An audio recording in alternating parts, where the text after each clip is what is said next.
வேட்டை வியாஜ்யமாக வந்து யக்ஷனுடன் போரில் டேங்கினி என்னும் கதையால் அவனை சம்ஹரித்து யக்ஷனுக்கு சாப விமோசனம் அளித்தார். யக்ஷனுடைய பிரார்த்தனையின் பேரில் இந்த பிராந்தியம் டேங்கினிபுரம் என்று பெயர் பெற்றது.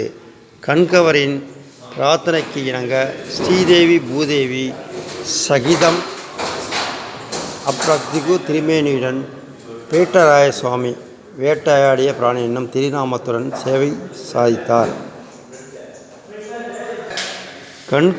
கண்வரின் வளர்ப்பு மகளான சகுந்தலை ஸ்ரீ பேட்டராய சுவாமி திருக்கோயில் அருகில் இருக்கும் திருப்பொய்கையில் நீராடி புற்று மண்ணில் ஸ்ரீதேவியின் உருவத்தை செய்து இஷ்டார்த்த சித்திக்காக பக்தியுடன் பூஜை செய்து பொய்கையில் விசர்ஜனை செய்து வந்தாள்.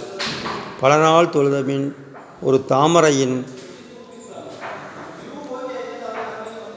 மேல் ஒளி வீசும் திருமேனியுடன் தாயார் தோன்றி சகுந்தலையுடைய சகல மனோரதமும் ஈடேறும்படி ஆசீர்வதித்து சகுந்தலை பார்த்தபடியே வேட்டையாடிய பிரான் பட்சத்தில் ஐக்கியமானாள்.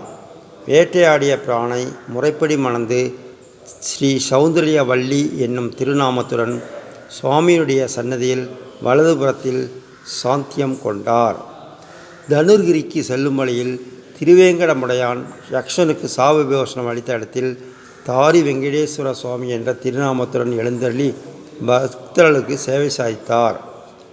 இந்த சேத்திரத்தில் ஸ்ரீராமர் சீதை லக்ஷ்மணனுடன் 3 நாள் தங்கியிருந்து முருகநாதனை அர்ச்சித்தார்.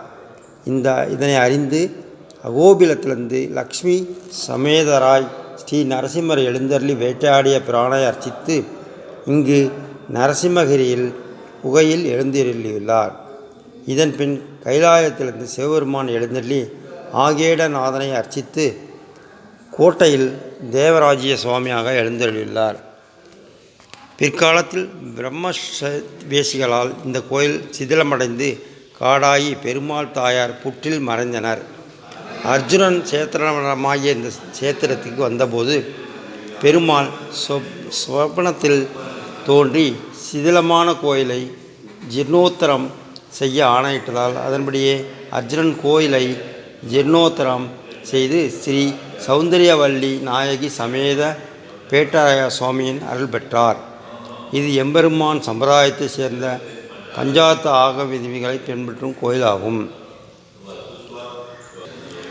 மிலேச்சர்கள் படையெடுப்பின் போது மூலவரை கல்திரைக்குள் மறைத்து உற்சவமூர்த்தியை முதுகில் ஏற்றி காட்டில் மறைந்திருந்து படையெடுப்பின் முற்றுகையின் முடிந்தபோது உற்சவமூர்த்தியை புனர் பிரதிஷ்டனம் செய்த பெருமை விஷ்ணுவர்தன கோத்திரத்தை சேர்ந்த வேங்கடதாசர் வம்சத்தை சேர்ந்ததாகும். இப்போதும் இவர்கள் இக்கோயிலில் கையாங்கரிகள் செய்து வருகின்றனர்.